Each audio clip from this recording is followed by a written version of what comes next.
This is going to be my most important video I've ever made. And I hope you'll bear with me because it's a little bit off brand for me as a musician. It's not the type of thing I normally talk about, but I thought this was so important that I wanted to just share this with you today. And that is, I think a lot of my generation, millennials, right?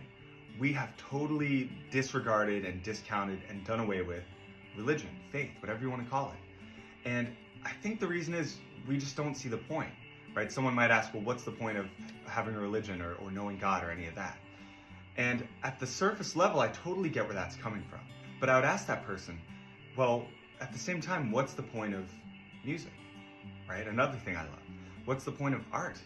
What's the point of having good, close friends? What's the point of traveling? There are all these things that nourish our souls and feed our spirits, right?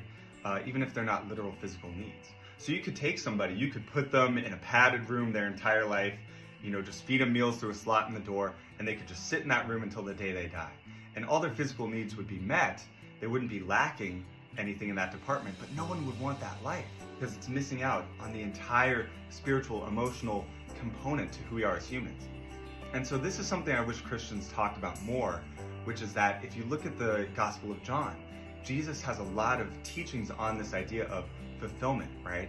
So in John 6, he says, whoever comes to me will never go hungry, whoever believes in me will never be thirsty.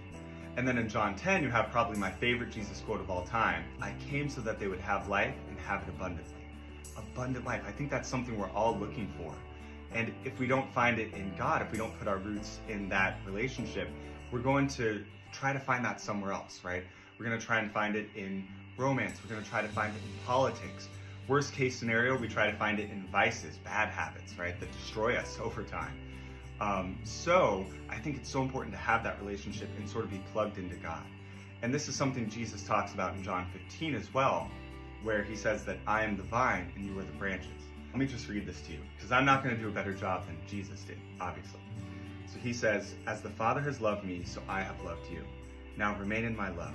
If you keep my commands, you will remain in my love, just as I have kept my Father's commands and remain in his love. I have told you this so that my joy may be in you and that your joy may be complete.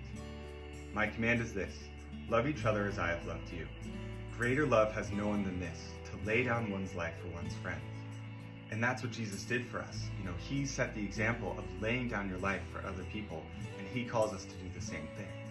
And so this is what Easter's all about, right? Jesus laid down his life, he was resurrected, and in his resurrection, he defeated death and sin and our own brokenness, and that is the message of Easter. So I really hope that today you just take a little bit of time to think about, even if you're not Christian or even if you're not religious or whatever, just think about that dimension of yourself, right? The spiritual dimension.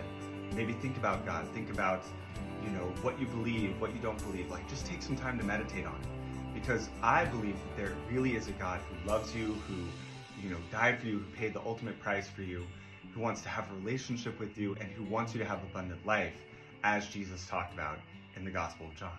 So that's my Easter message. I hope you have a great day today, and I'll talk to you soon.